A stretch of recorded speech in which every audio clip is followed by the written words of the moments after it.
Hello, everyone out there. I just wanted to say, technically, the Hero's Journey podcast has not covered Return of the Jedi yet. So, technically, we're not copying them from a certain point of view. That's right. Yeah, from a certain point of view, we are the originals here of the third film slash sixth film of this Skywalker journey here that we're going on. So yeah, they haven't done it yet. I'm assuming that they probably will here at some point, and definitely look forward to hearing that. But for now, I guess our official stance on the hero's journey of Return of the Jedi is going to be the official one, I guess. Yeah. Did you have any fun background info on the film? Yeah, I got a little bit of stuff here. So, Return of the Jedi was released in 1983. It was directed by Richard Marquand, and it was written by Lawrence Kasdan and George Lucas, based off of George Lucas's story there. Made $475 million worldwide at the box office, so pretty good return there for being the third and final installment of the story. Return of the Jedi, kind of like its predecessors, was nominated for some Oscars. It's nominated for 4 Oscars, but it lost them all. It lost Best Sound, lost Best Score, Best Sound Effects, and Best Art Direction and Set Decoration, but it did win a Special Achievement Oscar for Visual Effects. Obviously, it won that for Jabba's Palace, which is very warranted, of course. Definitely give him the Oscar for that, but how does the Art Direction Set Decoration not win for Jabba's Palace? Come on, you gotta be kidding me. Academy Awards there, so not good, but they at least did get some recognition there for all of the work there and how iconic that was. Mentioned that Richard Marquand was the director here, but Steven Spielberg, David Lynch, and David Cronenberg were all considered to be directors for Return of the Jedi before Marquand was officially signed on.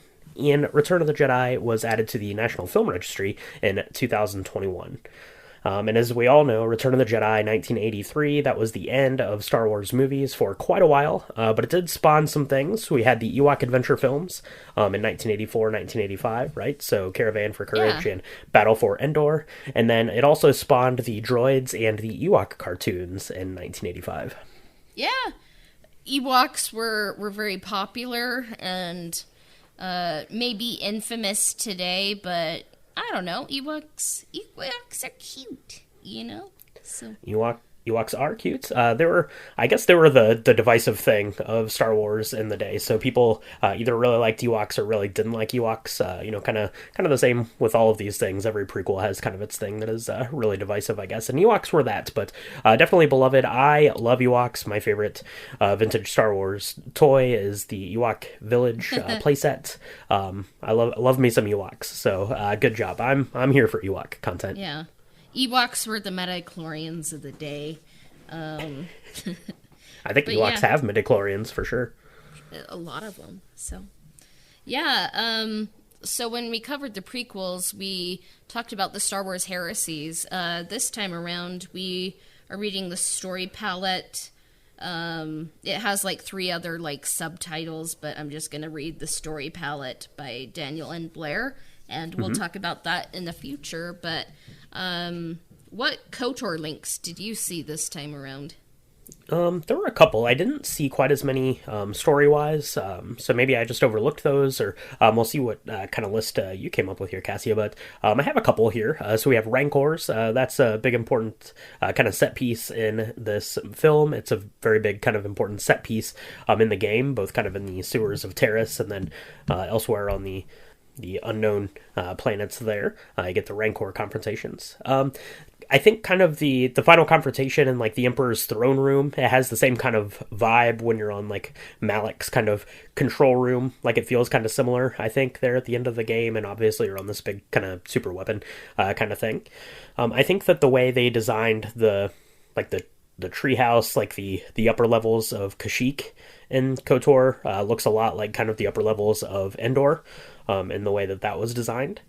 I think the final space battle, both in the game and Knights of the Old Republic, there at the Starforge, and the space battle here at the Death Star 2, look an awful lot alike, and kind of the way that they're playing out is very similar.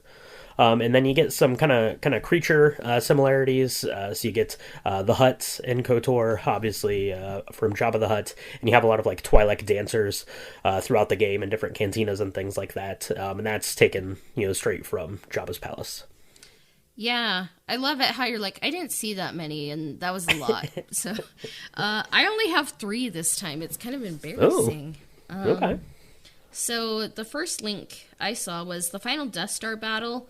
Really is pretty similar to the final Starforge battle. Because you have, like, the human drama going on inside of, like, the Death Star / Starforge battle, and then there's like a Star War outside, and so it's like both things have to go right, for the heroes in space and on the big space station. And then the second thing I saw is redeeming Vader. Kind of is a lot like redeeming Bastila as well. I mean, in the game you have the choice to like kill Bastila, or you can like not have enough persuasion skills and you have to kill her. But the canonical side, I think, is like, I don't know, like Revan and Bastila both saved each other at different points, and I think that's beautiful and poetic. So, and then the third link I saw is Luke can go dark or light. It's a real choice he has to make. And then I kind of saw, like, Revan,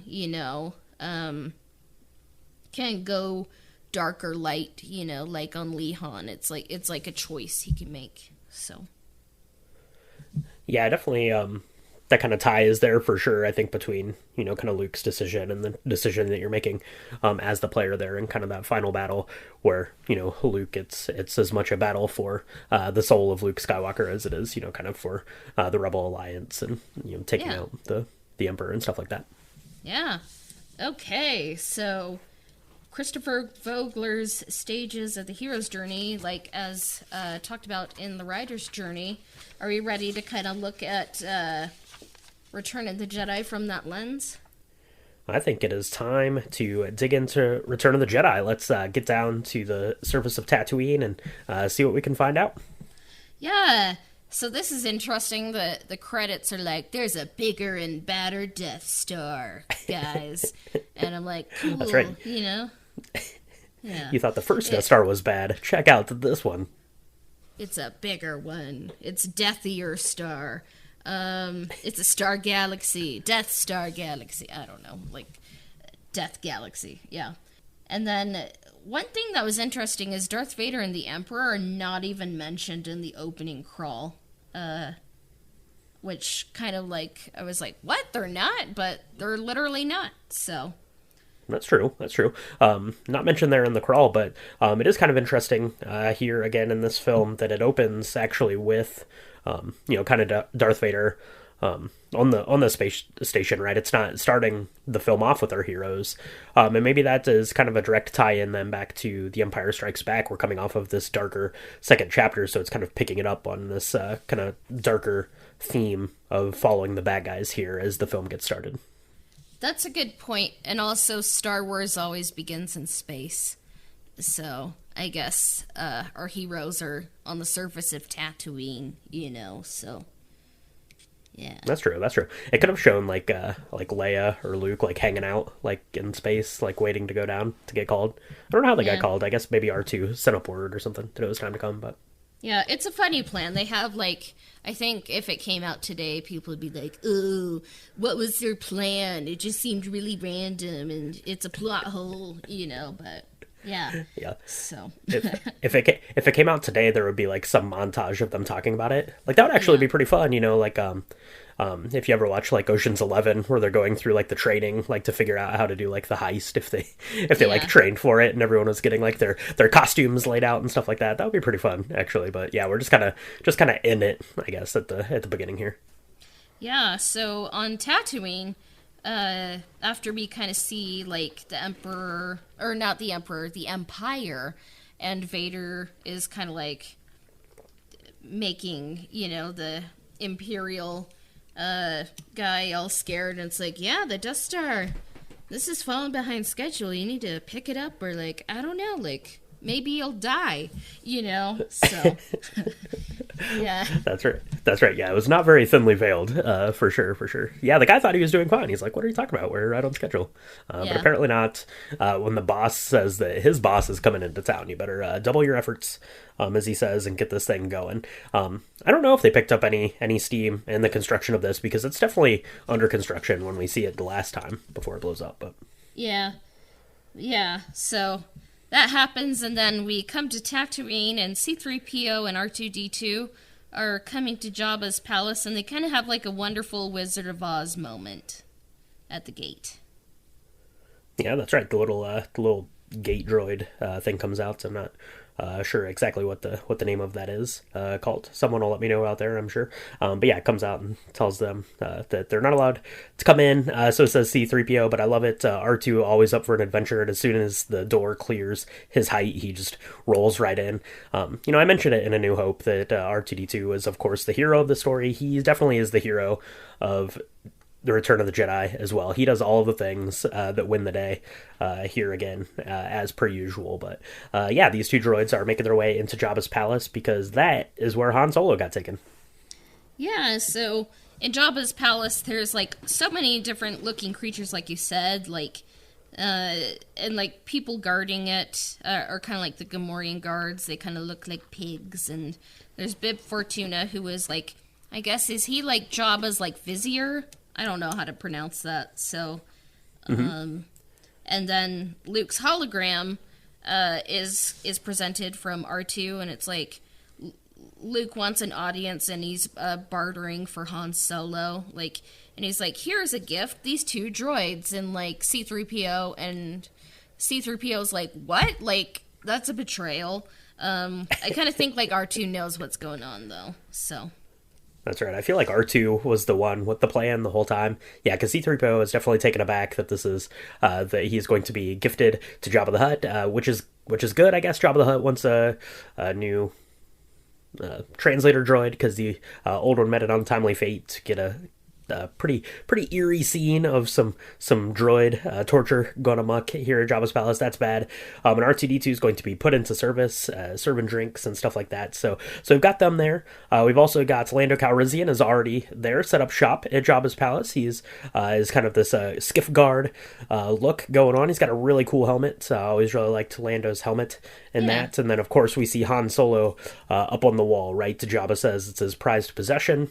So last we saw, Boba Fett's wheeling it off, or floating it off of Bespin, off of Cloud City there. And there he is up on the wall, decoration for all to see, the prize to be won. So that's kind of the crew that we've got there so far, but we still need to assemble a couple more pieces. Yeah, and Luke has definitely grown in the last year. He knows Jabba's not going to bargain, so he's kind of setting up a trap plan. And I think we've kind of mentioned it before, but like Return of the Jedi, I think like has like just a fun beginning, and it's like a James Bond pre-title sequence, and then we even get like a musical number, Yeah, that's right. We get the best musical number, the best moment in all of Star Wars. There, Max Rebo and his band, getting to town there on some Jedi rocks and stuff like that. But yeah, you get. Let's see who else we get come in. We get Leia comes in. She's dressed as a bounty hunter, Boosh. They're bringing in Chewbacca. Another bounty for Jabba the Hutt. Very excited to get Chewbacca, right? The co-pilot there for Han Solo, so that seems good. Yeah. Leia is pretty stone cold. She pulls out a thermal detonator. I really like that. Jabba just kind of laughs it off and thinks that that's a pretty slick move, right? To bring a thermal detonator into the place. But Leia is going to be pretty pivotal here, because she's going to sneak out at night and free Han Solo from his carbonite. Yeah, fun fact. I haven't seen E.T. yet. It's on my list of infinite movies to see, but Boosh's voice is E.T.'s voice actress. So I did not know that. We got some synergy there. But that would have been a good fact for me in the opening there. I like that. I didn't know that. I had no idea about that. Yeah. And I was kind of like thinking this while I was watching it. It's like, it's late at night at Jabba's palace, and it's like, why didn't Leia just like float out Han's thing, like the carbonite thing, out of the palace and then free him? That's a good question. That's a good question. It does make that very loud slamming to the ground sound It's when she loud and lowers bright, it down you off the know? wall. Yeah, it's loud. Yeah, and then everyone, like the lights come on and like everyone is like completely wide awake and having a party again, like instantly. So that's pretty good. Leia was not long for the world. Han has carbonite sickness, I guess, which is something that happens if you're forced into this hibernation, right? So he's blind basically, so he can't really see, and that's going to come into play there later. But I guess Han has been freed from his carbonite. That's good. But now everyone is on the hook, right? So you got C-3PO, you got R2-D2 there, like under the control of Jabba the Hutt. You got Leia there, who is now in big trouble for freeing Han Solo. You have Han Solo and Chewbacca down in a prison. So the only one that can save them is a Jedi with hours of training is coming in to save the day. He had like maybe 2 days or 2 weeks, but I mean, that's something I come to, a point I'll come to, because I think it's something that goes over a lot of people's heads. But I just have to say, I love Han and Leia reuniting. It's just a great moment. And yeah, we kind of see Luke again. Like, he's a Jedi Knight. He has the outfit. It's kind of like if he pitched an outfit like Obi-Wan meets Darth Vader. It's that outfit, and like Luke's just very grown up now, but he's not infallible, like he falls into the Rancor pit, but he does prove himself capable. But one thing that is funny, it's like, what is the finger clasp that Luke is doing? I was like, just to look cool? Like, is it him calming himself? I don't know. So. Oh, I don't know for sure. Yeah. But yeah, you bring up the fact that Luke is there in this all black outfit. So I wonder if like he consulted with Obi-Wan Kenobi, and they're like, yeah, your dad used to wear black all the time. That wasn't like a warning sign or anything. So I think you're fine to go in that outfit. Yeah, he falls down, right? Jabba is not going to be swayed by his Jedi mind tricks. He goes down to the Rancor, which is an amazing piece of visual storytelling. It's an amazing piece of movie magic where this happens, and ends up getting one up on the Rancor. But everyone is there. Jabba is none too pleased, and they sentence them all to death by way of pit of Carcoon, which sounds like a really, really terrible way to go. Yeah, hot take. Being eaten alive by a giant monster isn't a good way to go, but yeah. Hot take.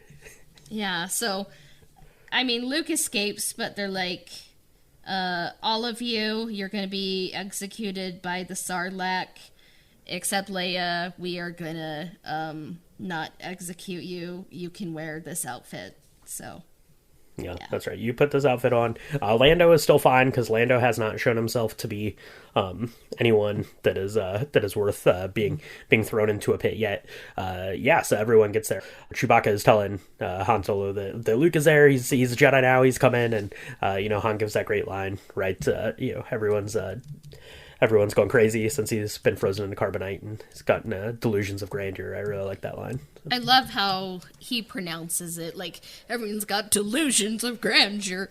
It's a really well read line. So yeah, and you mentioned that you love. You love that kind of interaction there with Han and Leia there when she frees him of carbonite. I really love the interaction with Chewbacca and Han when Chewbacca is kind of in the prison cell and they throw Han in, and you just in this tall Wookiee suit, you just see kind of this relief and joy just kind of wash over Chewbacca, and he kind of like holds him and like pulls him in and is like rubbing his head. I really, really like that. Yeah. So yeah, the ordinary world, the hero is seen in their everyday life. Like, it's kind of funny because when Luke and Han are reunited, Han asks Luke, how's it going? And he's like, oh, same old. And Han's like, oh, that bad, huh? So this is kind of like they're going on a space mission, So I put down our crew is infiltrating Jabba's palace to save Han as my ordinary world. Yeah, absolutely. So step number one here, the ordinary world, the hero is seen in their everyday life. I have, kind of this whole first section, everything on Tatooine. Basically it's the crew is in trouble. Luke thinks he is a Jedi now. He's full of delusions of grandeur. R2-D2 is saving the day with the lightsaber. This is all kind of par for the course for our plucky little Rebel Alliance here. So I think that everything on Tatooine is part of the ordinary world. Yeah. That's a good point. So yeah, kind of getting off Tatooine, R2 and Luke kind of foil the Sarlacc execution.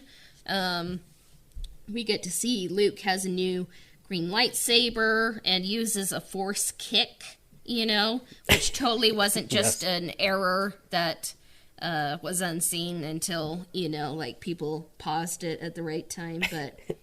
That's right. Boba Fett just flies into the side of the sail barge and falls into the pit himself. Maybe it's not a good look really for anyone here at the pit of Carkoon, except for Leia, who chokes out Jabba the Hutt. That's pretty epic. That's pretty good. And R2 zaps little Salacious Crumb. That's pretty good too.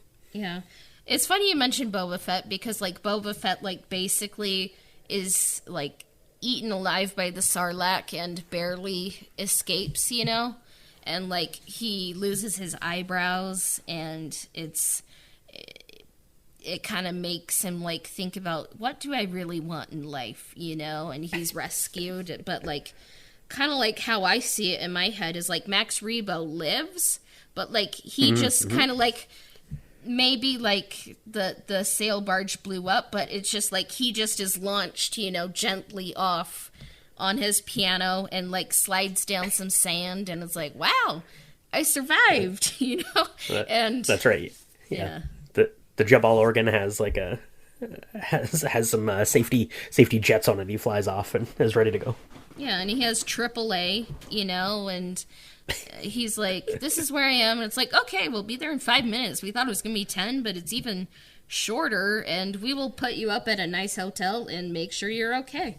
So yeah, we love Max Rebo, if you can't tell, but exactly. Yeah, go check out our Max Rebo Behind the Music if you want more insight as to what Max Rebo got up to after the events of Return of the Jedi, because he's definitely still around, ready to go. You can also check out our Boba Fett Love Valentine's episode. That was pretty fun.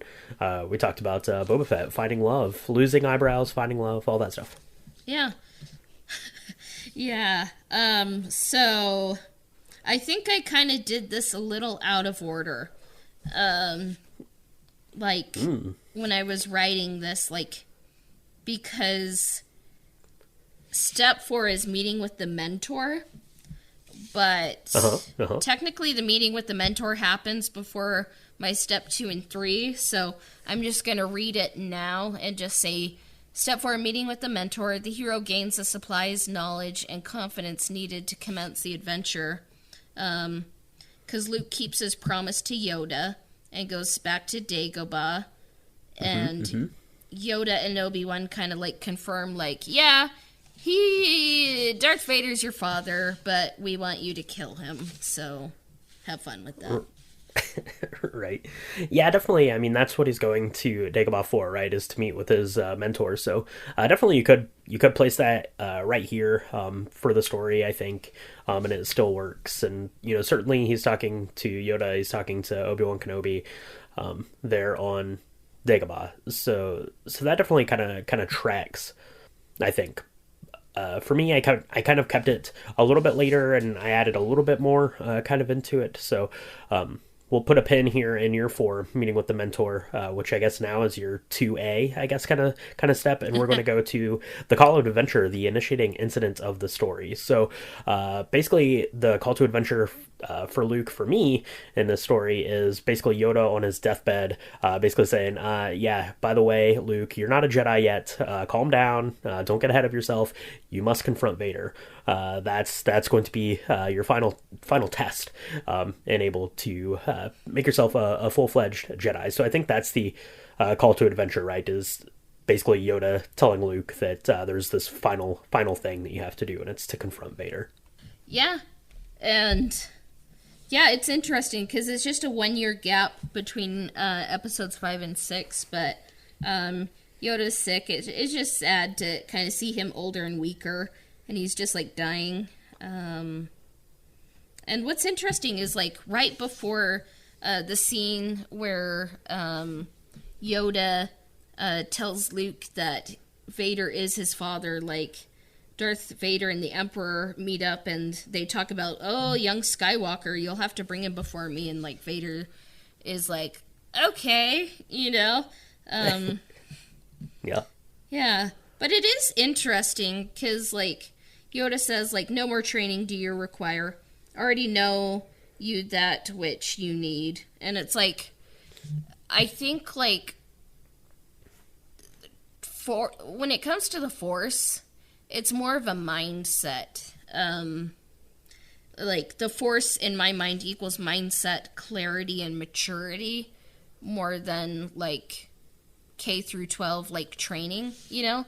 Because like the Jedi in the prequel trilogy, like they trained their whole lives, you know, from birth, and that didn't really save them in the end, you know? Like Order 66 happened and the Emperor took over, you know? So right. Some people are like, ooh, Rey didn't receive like this amount of training, but I'm like, neither did Luke, you know? Right.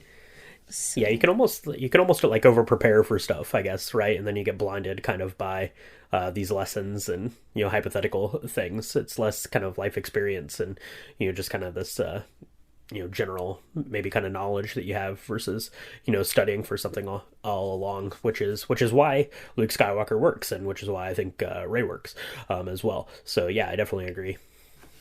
Yeah, and I think a child therapist told George Lucas that Luke needed another source of information to confirm that Vader was Luke's father. So Yoda tells him, and also Obi-Wan tells him. That's right, because he asks Yoda point blank, and Yoda like tries to die instead of answering him. Like, still alive. Come on, press a button. Death. But then he's still alive, and yeah, basically confirms it, and then yeah, goes out and gets it reconfirmed by Obi-Wan. Yeah. So we see Yoda die and become one with the Force, and Luke's talking to R2, and he's like, I just can't do it. Like, R2 is like really is a hero and one of the best characters, I think. And then Obi-Wan comes, and it's kind of funny because if you think about it, like Obi-Wan is like moving branches and sitting down on a log and kind of like sighing and stuff. So I'm like, how much physicality does a Force ghost have? Yeah, that's true. And then we keep getting like back and forth with the links to the sequel trilogy, but then the same kind of thing, right? Like Yoda does the lightning on that little Jedi temple and stuff there too. So yeah, how much interaction with the real world do they have? Maybe that's something that will get explored at some point. That would be kind of interesting to know a little bit more specifically, yeah. I think. But yeah, that's kind of what you were talking about there. That's my kind of step 3 then, the refusal of the call.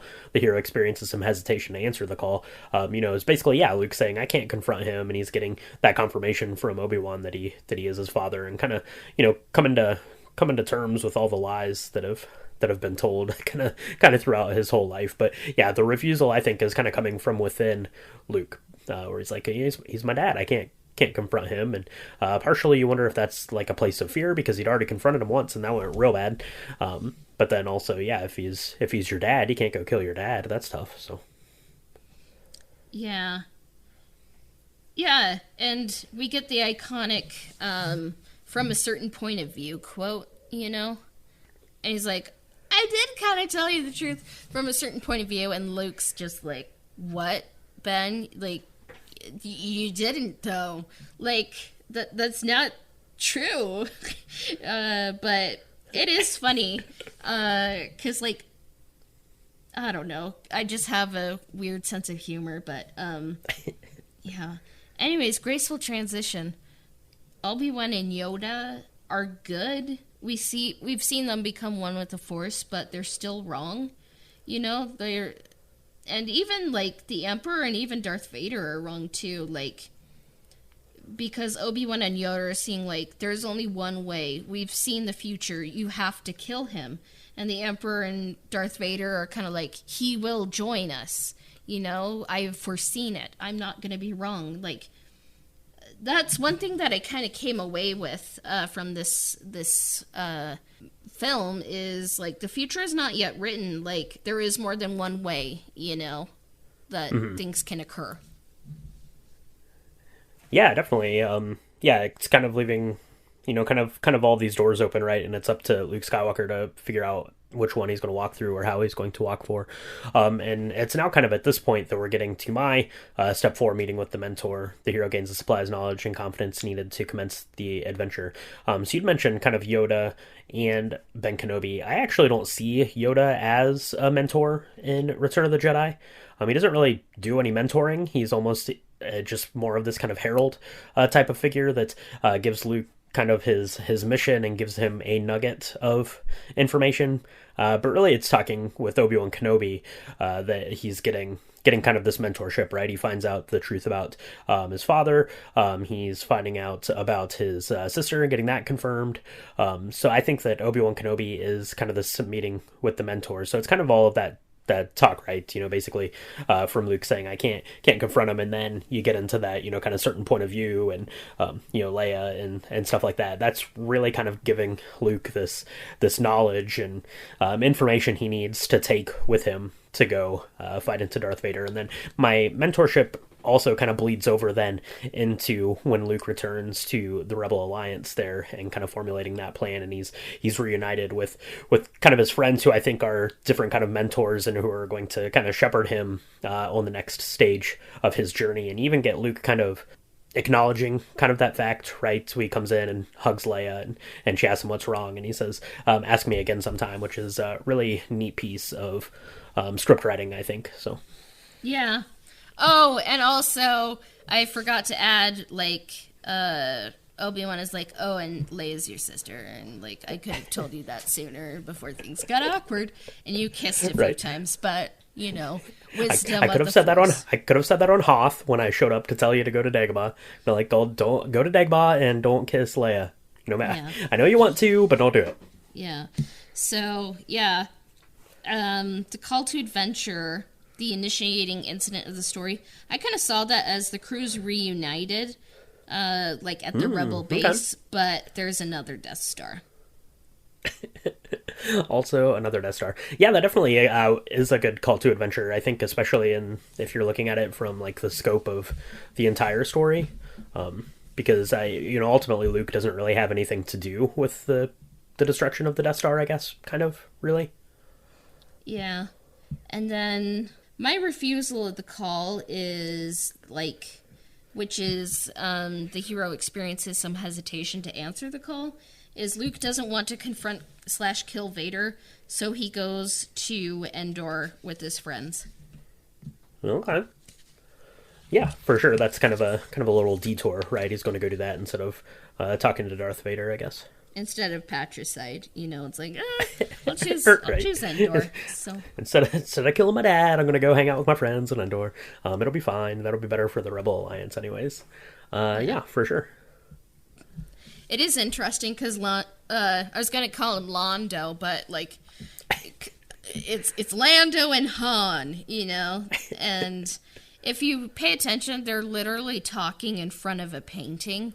Which, now that I see it, I'm like, ooh, it's kind of funny.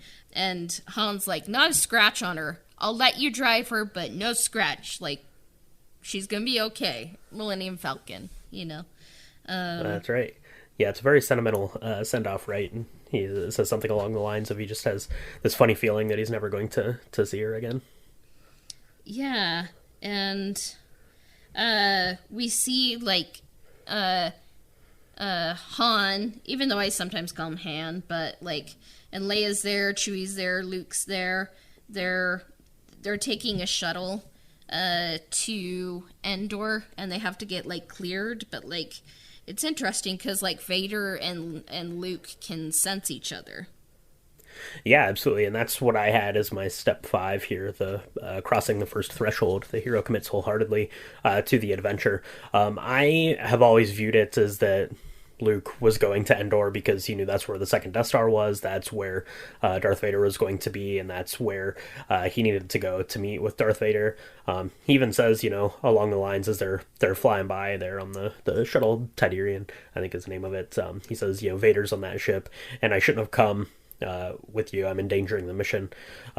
So it's like he always kind of knew that he was supposed to go there. But now he's kind of regretting like getting his friends involved in this call to adventure that he's taken. Yeah. The hero commits wholeheartedly to the adventure. Like, I think he's feeling regret, but he's like, I have to go. So that's what I put for step 5, crossing the first threshold. Luke and Vader sense each other above Endor. So. Yeah, there you go. Perfect. Okay. So we ended Act 1. I guess we can take a quick break, and then we'll talk about what we've been doing, so. Okay.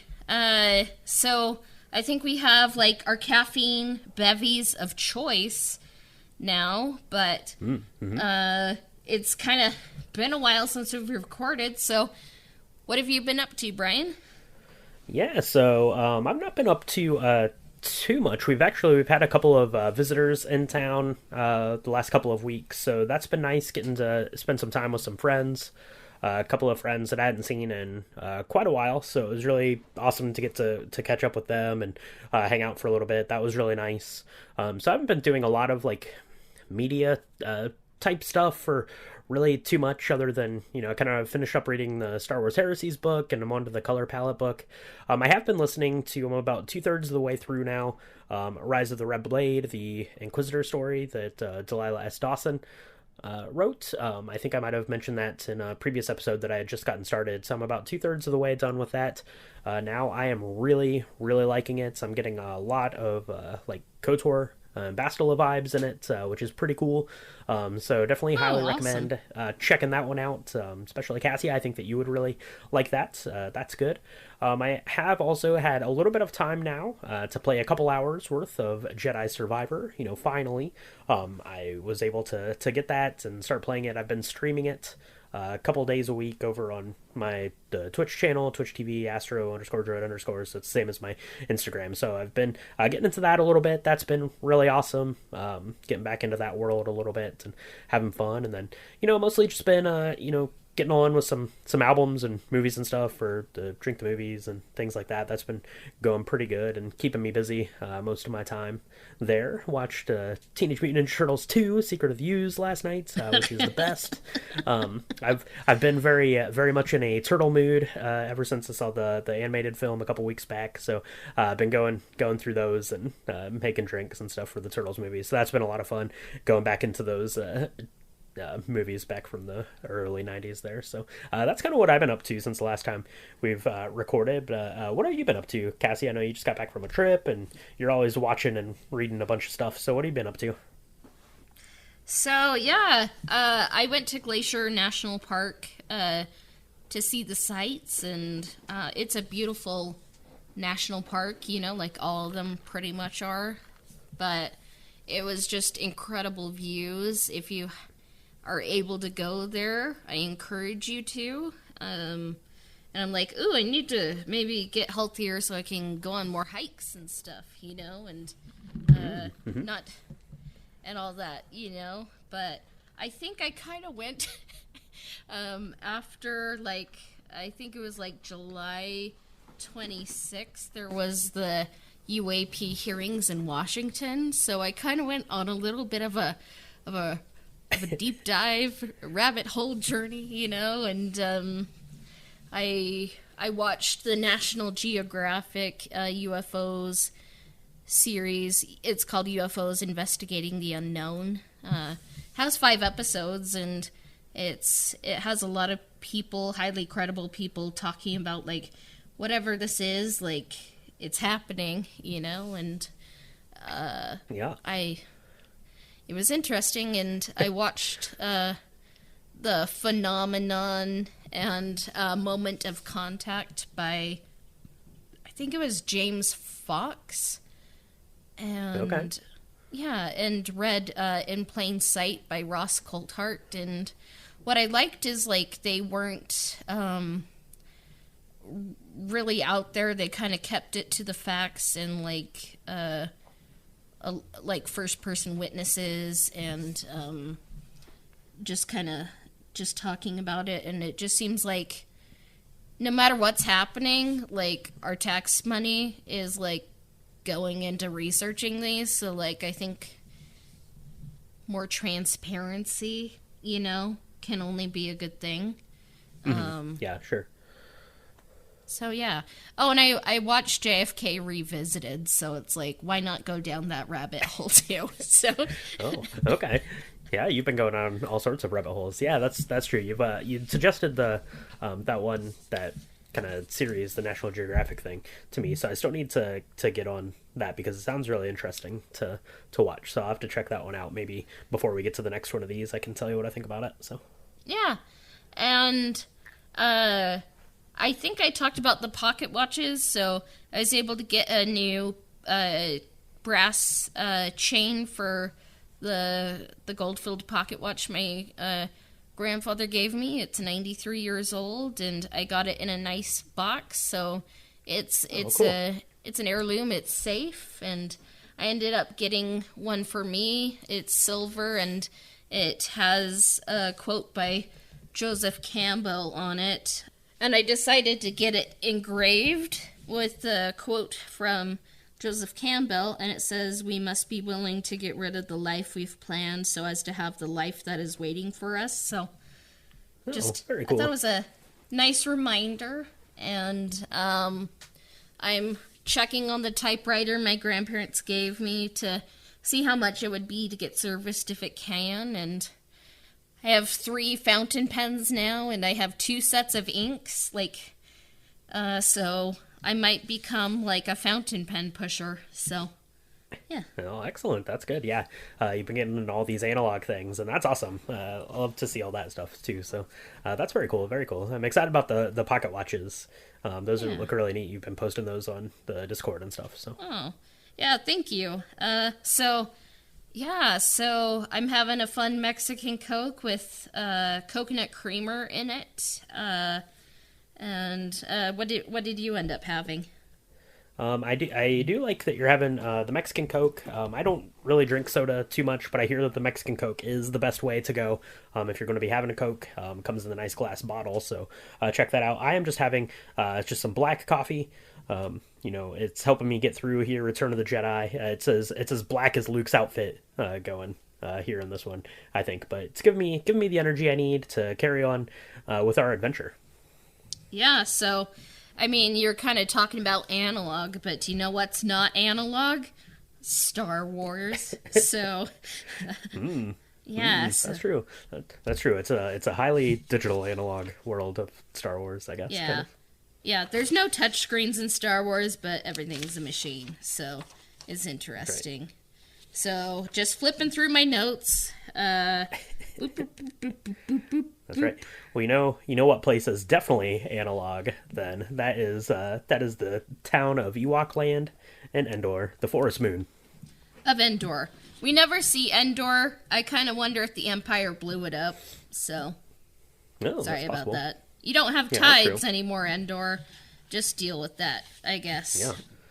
It's got a forest moon. It's got the other moon with all the water on it that the Death Star crashes on that we see in Rise of Skywalker. But yeah, we never see the actual planet of Endor. Yeah. Maybe it's a gas planet. I think maybe I read that one time. I don't know. I could be totally making that up. But Yeah. Yeah, so they land on Endor, our team. And fun fact, Peter Mayhew had to be guarded while filming the Endor scenes because what would people think? Like, it's like, this is Bigfoot, we need to kill it, so they made sure to protect him. Yeah, that's fair. There's Bigfoot, and he has a giant bowcaster. We must kill it. Yeah, because they filmed that in the redwood forest, of course. So, yeah, that is, I guess, what you would think if you just happenstance walked across them there. But yeah, they get clearance. They go down to the forest moon of Endor, which is where I guess the power hub or something of the defense shields around the being built Death Star 2 is. With the mission, they have to go blow that up, right, to knock the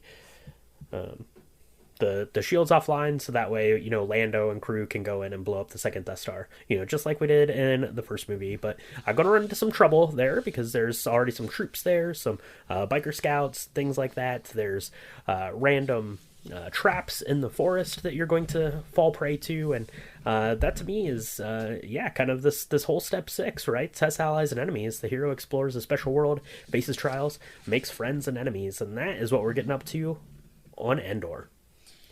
Yeah, and I kind of put down for this step 6, stealth mission on Endor, Ewoks and Emperor, the 3 E's, and then I also added Leia disappears and reappears. So, yeah.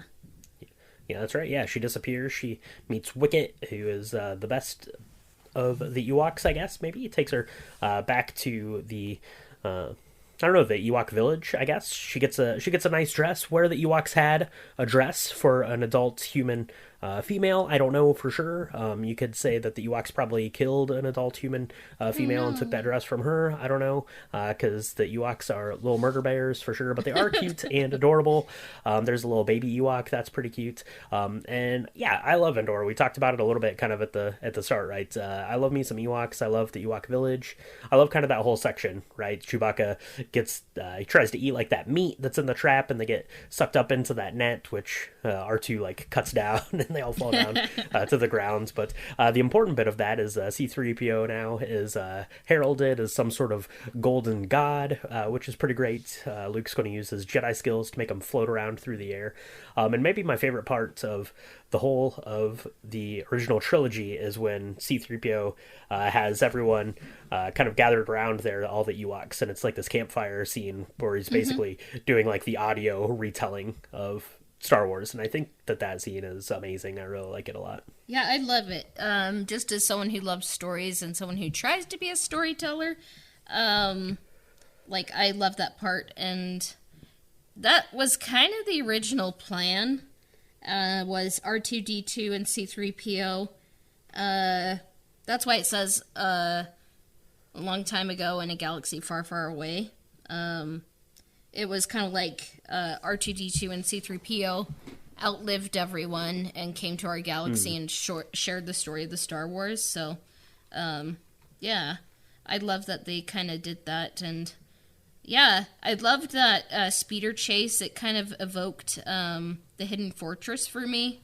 And I just think it's really funny that C-3PO says, like, it's against his programming to impersonate a deity. So it's like 9-year-old Anakin, man. He was thinking about everything. Yeah, that's right. I never even computed there. That's great. Yeah, don't let him impersonate a deity. I love that. But yeah, I love the biker scout chase. That's great. And then obviously we'll hit back on this again, but once you get into the kind of the battle for Endor and stuff, when the Ewoks join the cause and stuff, I really like that. And yeah, they totally got that dress from a different lady because they were getting ready to like chow down on Han Solo, right? Like they were putting him over the campfire. They're like, this guy looks delicious. Yeah, these Ewoks are nothing but trouble, but luckily for us, they're on the side of the good guys. Yeah, I guess they don't like men or something, and they're like, we're gonna eat them, but Leia's cool. Yeah, Leia was fine. Leia was fine. Yeah. So they're all happy. She has her hair down then. Yeah. I mean, obviously she's wearing the dress, but she has her hair down, so she's going through like a complete transformation, right? From the time that she leaves, she goes missing there with Luke and comes back now here. Yeah, it's like I was getting, just like a nice mani-pedi and getting my hair did and getting a dress, like, you guys are fine, like, Leia just needed some time. She's been through a lot, so, yeah, but they're kind of happy, and the Ewoks tell C-3PO that everyone's now part of their tribe, and Luke's trying to be happy, but he goes outside, and Leia notices and follows, and he asks, like, do you remember your mother? And he's like, I have no memory of my mother. And Leia's like, what's going on? And he says, Vader is here, I have to go. And it's like, why? The rebellion needs you. And he's like, he's my father. And if something happens to me, you're our only hope, Leia. And then he kind of says, like, you're my sister. And she's like, I know, I think I always knew. And it's like, it didn't stop you from kissing him, but okay.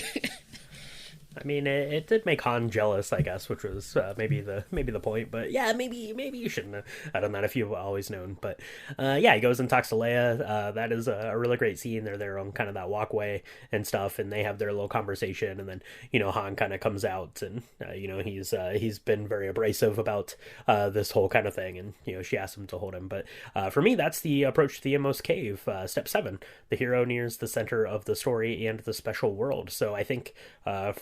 For me, Luke's Inmost Cave is telling Leia that, right? The special world is him kind of acknowledging and accepting and stepping in to the fact that he is the Skywalker with this long Skywalker legacy, and kind of bringing Leia into the fold with him.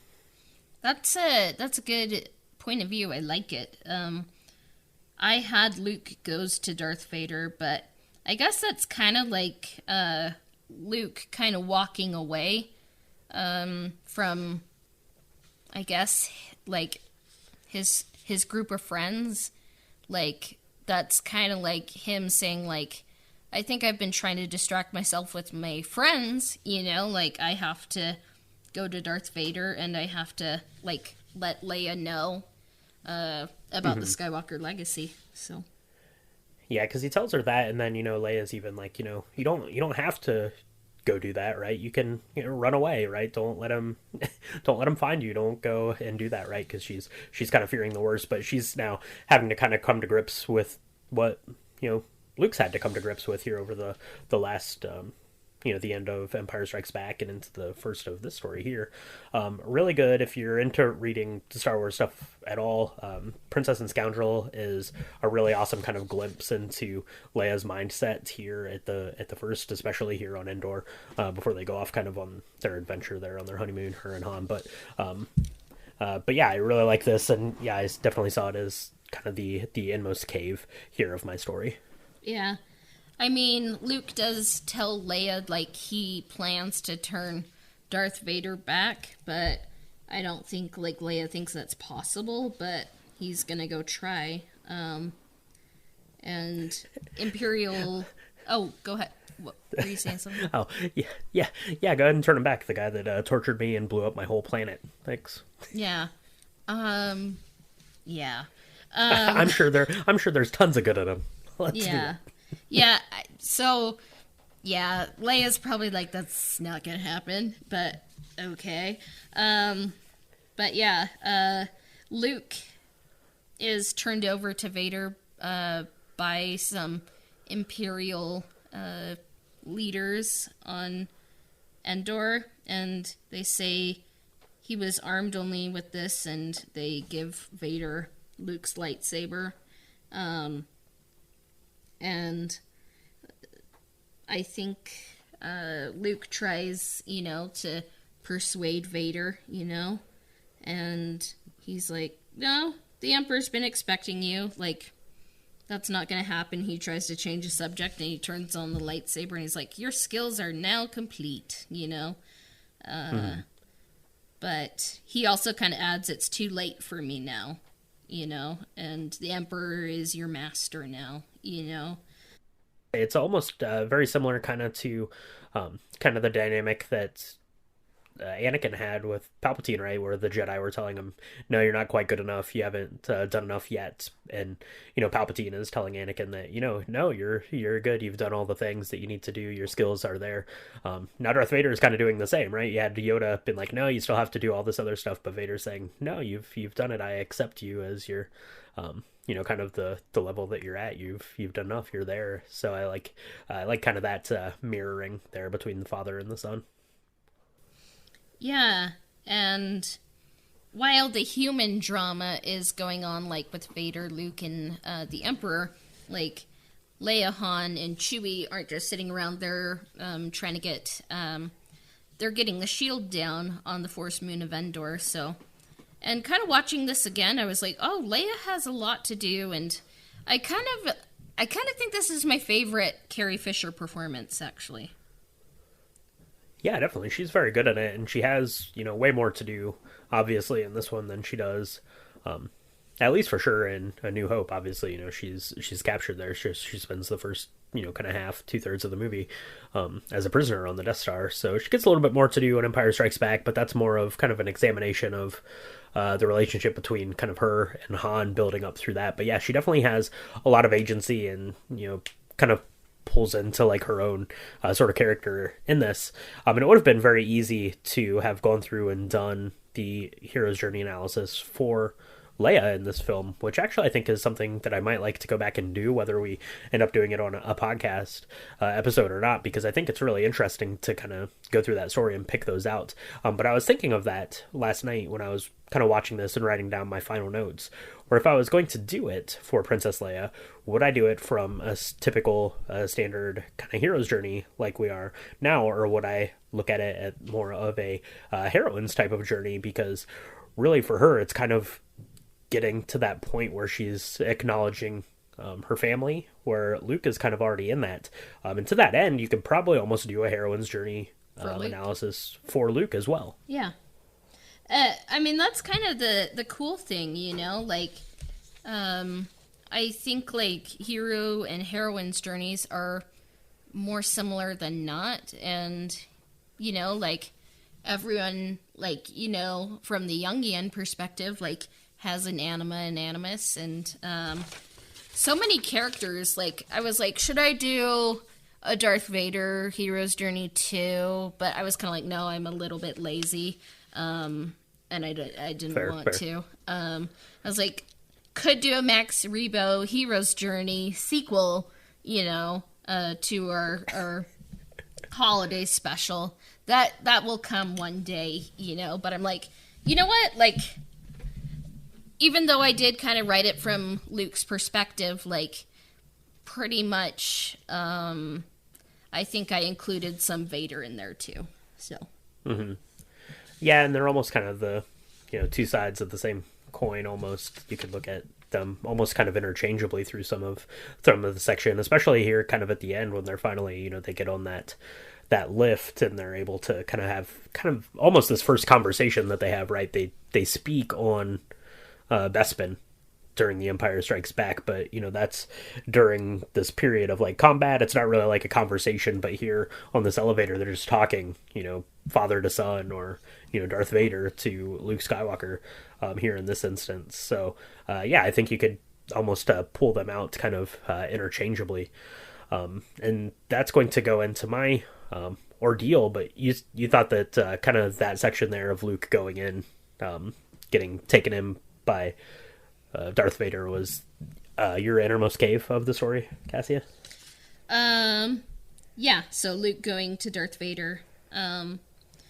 And then kind of like when Luke is brought to the Emperor, I kind of saw the ordeal, which is the hero faces the greatest challenge yet, and it experiences death and rebirth. Kind of like the question going into that is like, will Luke kill the Emperor or Darth Vader in anger? Yeah, it's very much kind of a battle for the soul here of Luke Skywalker. The ordeal, the hero faces the greatest challenge yet and experiences death and rebirth.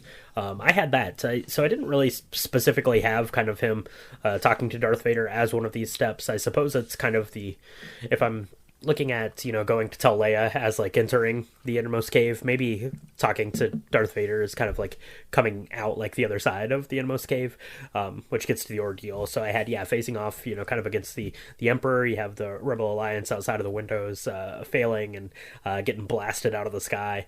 And it's kind of this turn where Luke is either going to give in to his anger or not, ends up giving into it, fighting his dad, and eventually gets, kind of struck down by Palpatine, Force lightning style, and is pleading for his father. Father, please.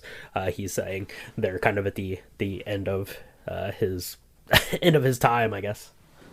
It's funny because I thought I was going to take so many notes, but like I only have 2.5 pages of notes. But wow. I think this is like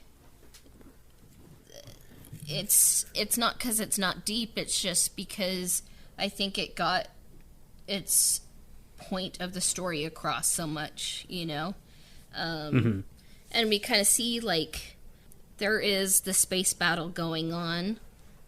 Like we see the shield and the Death Star 2 is fully operational, and like the Emperor is kind of like, that's kind of like the salad dressing, it's like, it's kind of just like the Emperor kind of like manipulated events just so Luke can see it, so he can persuade Luke to possibly join him, and it's interesting because it's like it's almost like Darth Vader and the Emperor like want to die, and like I think what the Emperor is wanting is just Luke to turn to the dark side, because he's like, Luke is kind of just basically like Anakin Skywalker, but he's not like, like in armor. Like I can get like full potential Anakin basically, and get a replacement goldfish. So it's kind of like, I feel like Vader should have realized more what was going on, because like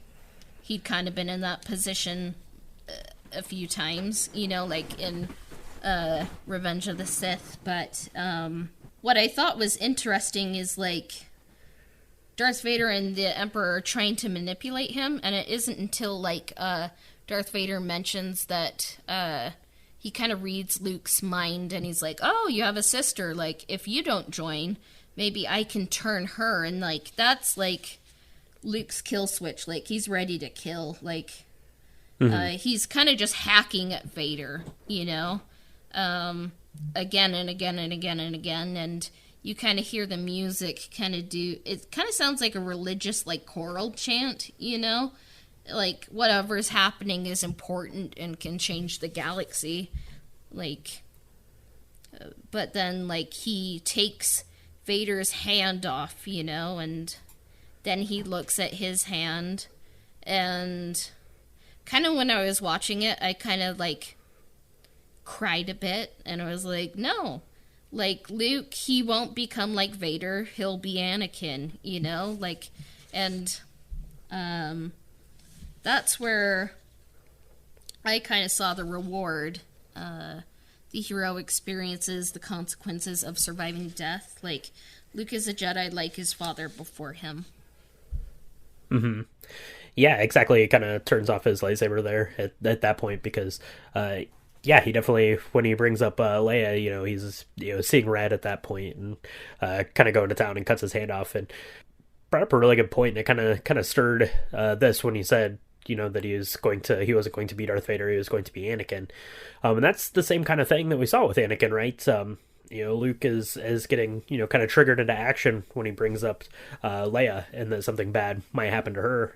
Very similar to how Anakin was that way when he thought something bad was going to happen to Padme. So definitely a nice parallel kind of story piece there. But yeah, for me, the reward, it's the same kind of thing. The reward was, being... becoming a Jedi, being the person that he was meant to be, and freeing Anakin Skywalker from being Darth Vader, right? He says, I've got to save you. You already have. So that is the reward, right? It's becoming the Jedi, fulfilling the prophecy, and saving his father. Yeah. So before we figure out what's gonna happen, Did you know that on the Death Star 2, they had a space mall with a food court and had a cocktail and mocktail bar?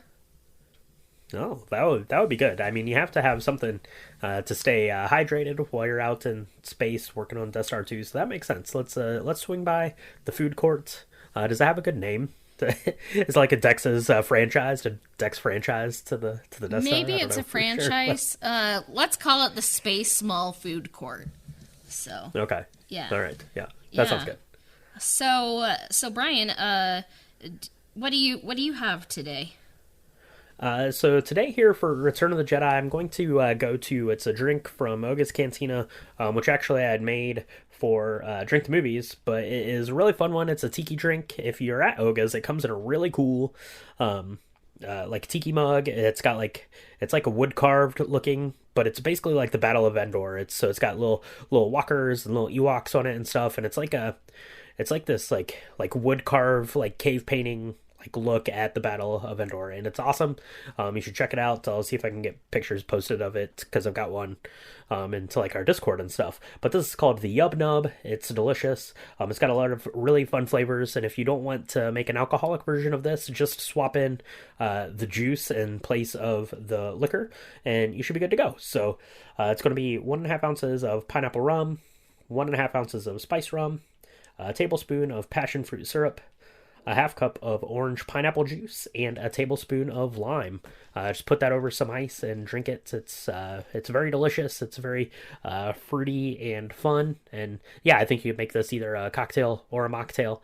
Like I said, just with some juices as opposed to like the rums. But yeah, that's the Yub Nub. It's like the copycat version of what you get at Oga's Cantina if you're making your way to Galaxy's Edge.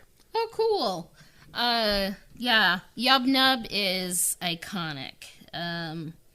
And their songs called Yub Nub. It's just great. So today I went to Swig and I asked them, what do you have that's blue? And they told me about the Shark Attack, which it's a mixture of Sprite, lemonade, and blue raspberry, and you can get a shark gummy with it.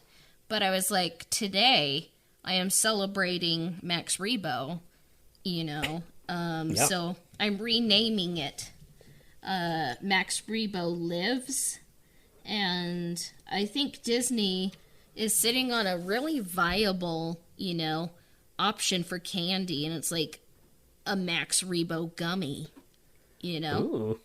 Yeah, that would be good. So I'd like that. Yeah, you get a nice blue Max Rebo shaped gummy. That sounds good.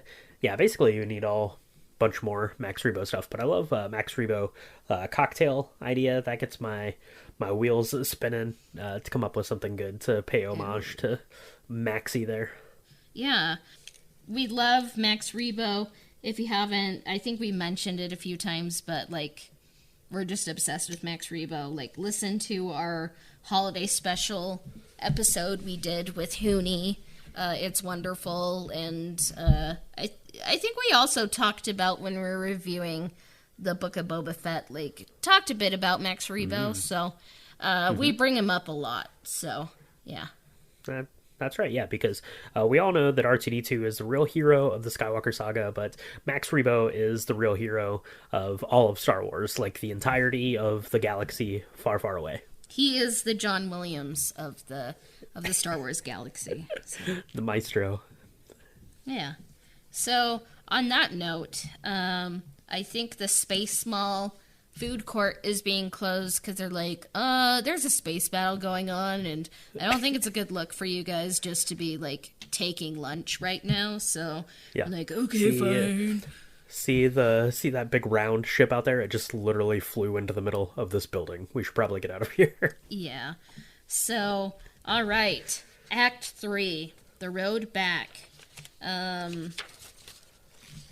Let's see. The hero experiences the consequences of surviving death. That's the reward. Oh my gosh. Okay. Okay. I can read. Okay. All right. So, yeah, I had a mocktail, but I can't read. But, okay. Step 8. We're under duress. We're under duress from the space Yeah, battle. So. there's a space battle. Step 8, the ordeal. The hero faces the greatest challenge yet and experiences death and rebirth. What did you see that step as? As the ordeal? Didn't we already talk about that? Oh my gosh. We're on the road. We're on the road back. Oh my gosh. Okay. I'm just gonna. How about you introduce Act 3? Okay. All right. Oh So, my gosh. yeah. So we've been hitting the Max Rebo and the Yub Nubs a little hard here. We are making our way back, though. It's time to get the story back on track. So, step number 10, the road back. The hero returns to the ordinary world or continues to an ultimate destination. So we both kind of had, the reward is, becoming a Jedi, Darth Vader, all that kind of stuff. So for me, the road back is pretty simple. It's basically getting off of the Death Star with Darth Vader to be able to give him, the proper funeral pyre there, getting back to Endor, meeting up with the rest of the crew, getting the Death Star exploded, right? So it's basically Luke Skywalker now has achieved this level of being a Jedi, and now he's going back to rejoin the Rebel Alliance. So for me, the road back is just basically getting out of there before the Death Star 2 blows up and heading back to Endor. Well, that's interesting. You're a little ahead of me, but I like it. So, for me, the road back, I kind of see Luke continuing to an ultimate destination. So Luke gets lightninged, and that's what I wrote down. Because, Luke's soul is, in the Force, saved, But the big question here is Darth Vader, And I followed that up closely with Step 11, the resurrection. The hero experiences a final moment of death and rebirth, so they are pure when they re-enter the ordinary world. So I said Darth Vader becomes Anakin again and saves Luke. That's a really good kind of row back. A lot of this kind of end bit got a little kind of muddy for me because you are talking about kind of these three battles going on and the way. But yeah, I thought that for my at least row back was basically him just getting out of there, because I thought that the reward for me was him basically redeeming Anakin Skywalker there. So that is step 10, which gets us into our step 11 then, the resurrection. The hero experiences a final moment of death and rebirth, so they are pure when they re-enter the ordinary world. So for me, I saw the resurrection. It's almost kind of external, right? Luke has been lightninged. I guess that could be. I already had that kind of as my step of in the ordeal in that kind of section. So I saw the resurrection really as get back into Endor, kind of reunited with everyone. But then you're seeing Darth Vader on that funeral pyre, right? It's like acknowledging and visually seeing the fact that Darth Vader is dead. Darth Vader, is burning there on that funeral pyre, and then transforming as we go through kind of the swelling celebration of the Force Ghosts, right? So basically it's a purity by fire sort of a thing here, and we're seeing now the mentors and Anakin Skywalker as Force Ghosts, bringing forth kind of the resurrection. And at that point, I guess too, then Luke Skywalker can accept his true identity as Jedi and savior of the galaxy. Yeah, and maybe the resurrection step ends with face to face Vader and Anakin,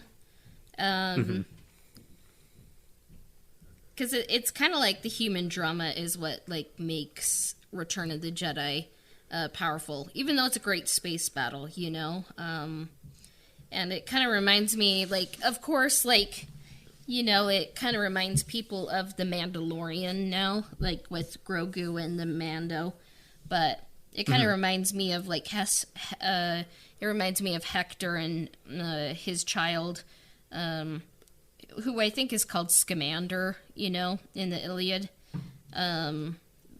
But do you think, how do you think Vader feels in that moment? Tragic or triumphant?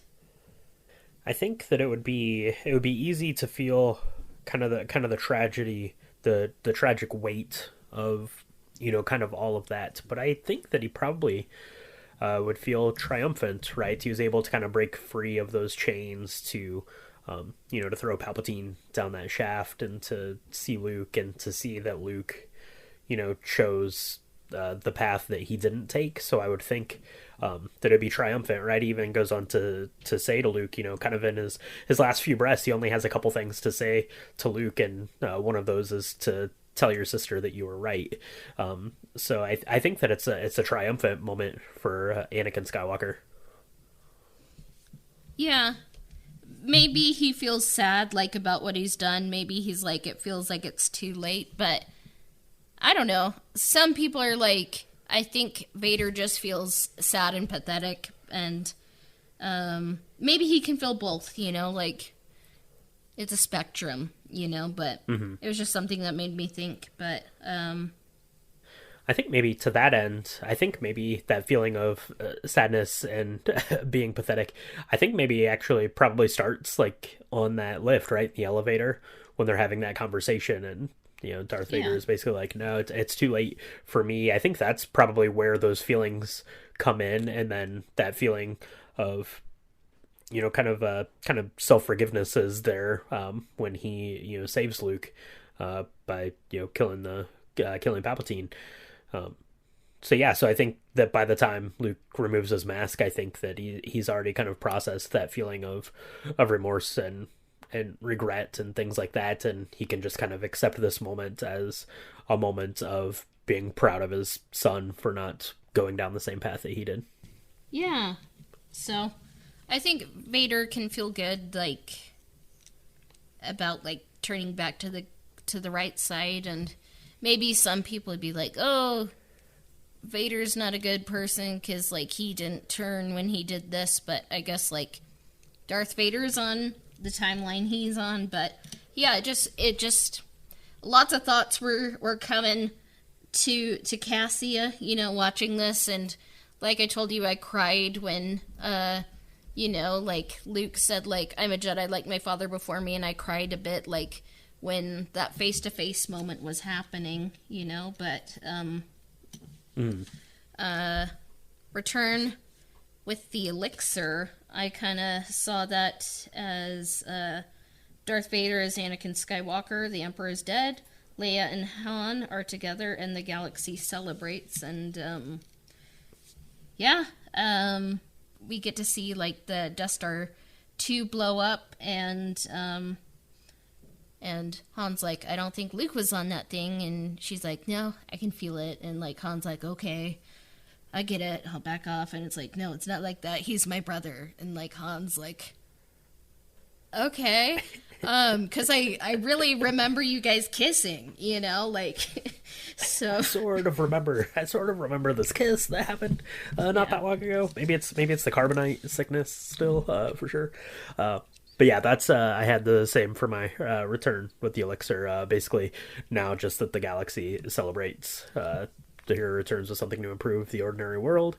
He returns with no more empire, sort of, for a bit. So everyone's celebrating, having a good time. Yeah, and we see Luke burn the armor. I think it's just armor, like, not Anakin's body.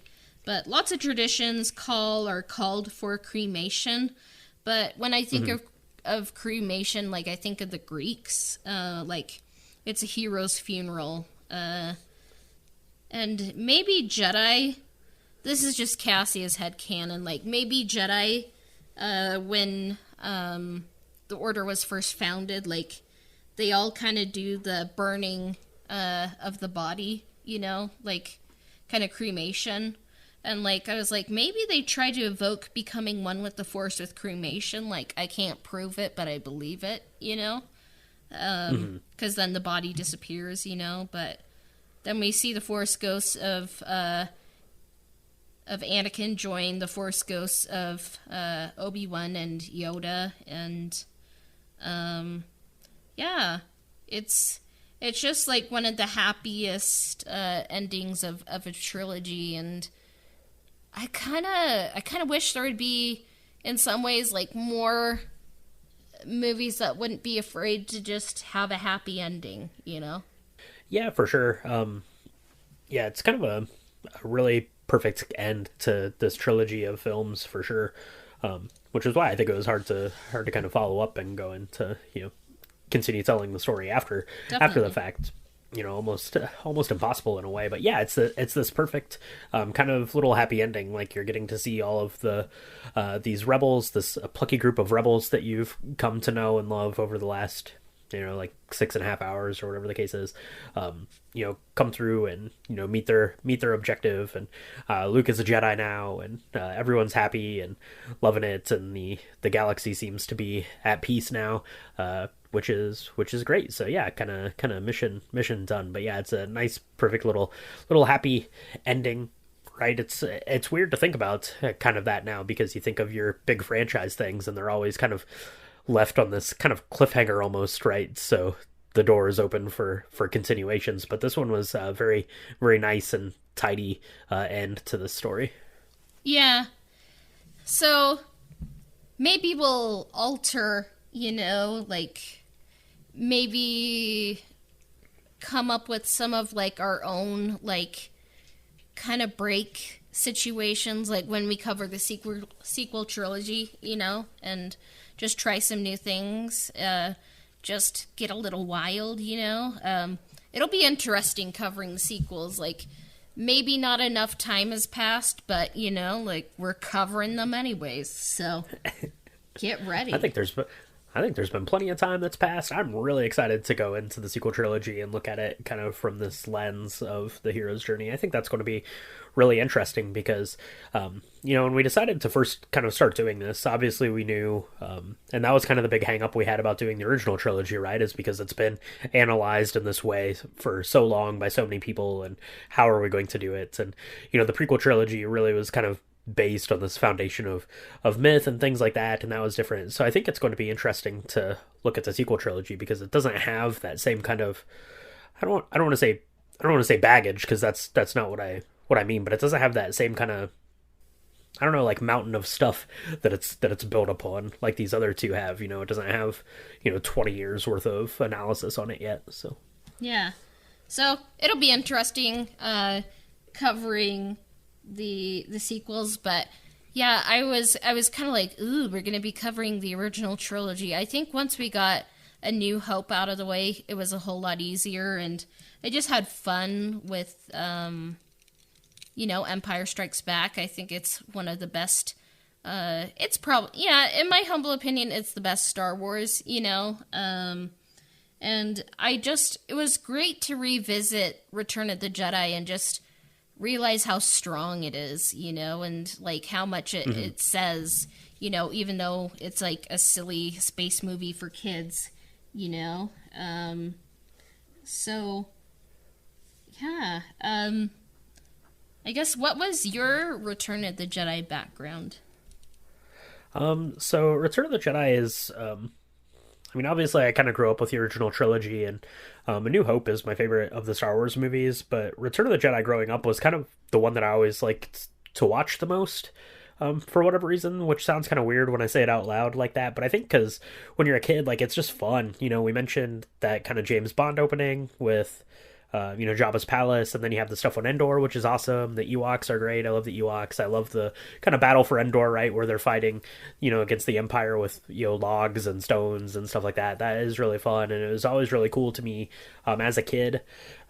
My brother had that Ewok playset, which got sold at a garage sale, and I had to rebuy as an adult for way more than it cost when it was first out. So I've always really, really been drawn to Return of the Jedi. I've always really liked it, and kind of the kind of the locations of it and the storytelling of it. I love now that I'm older and process it a little bit differently, I love kind of the emotions and the way that chorale piece sounds at the end when Luke and Vader are fighting there at the very end of it. And yeah, it's a perfect conclusion to the story. So I really like it. I got a chance to go see it when it was just in theaters a couple months back for the anniversary showing back in May or whatever that was. I think it was in May. So that was fun. I hadn't gotten a chance to see that in the theater since the special editions came out. But yeah, Return of the Jedi, it's just always been one of my top Star Wars times to have for sure. So grew up watching it a ton, on home video and stuff like that. So Yeah. yeah, that's me. What about you, Cassio? What's your Return of the Jedi story like? Yeah. I mean, my parents, after I borrowed my aunt and uncle's copies of Star Wars, like, a lot, I think they're like, oh, the special editions, are coming out on VHS. So I got that for Christmas, and I was so excited. And I mean, I watched all of them, but I think I watched 5 and 6 a lot because, like, I loved Love, and I'm like, ooh, I want to lay a kiss in these ones, So, Right. so I watched it a lot, and it's funny because I think, like, the first exposure I ever really had to Star Wars was, like, whatever, like, a boy version of, like, a Polly Pocket was. One of my neighbor friends was playing with what was an Ewok versus Stormtrooper battle, but I was just confused, and I'm like, why are teddy bears fighting skeletons? And I was just really confused, and they're like, it's Star Wars, and I'm like, where are the stars? If it's Star Wars. That doesn't tell me anything. Yeah, so I was just really confused, and, like, then I put it together, and so yeah, I just grew up with the original trilogy, and I think that sometimes Return of the Jedi isn't as highly held up as, like, 4 and 5, but kind of rewatching it, like, I was like, this is actually really good and really solid and really emotional and powerful, and like I told you, I cried, like, and in my review on Letterboxd today, because I was rewatching it, I finished it, 2 minutes after we were supposed to start this episode, But in my review, I said, this film is better than I remembered. The ending isn't decided, and it's never too late for anyone.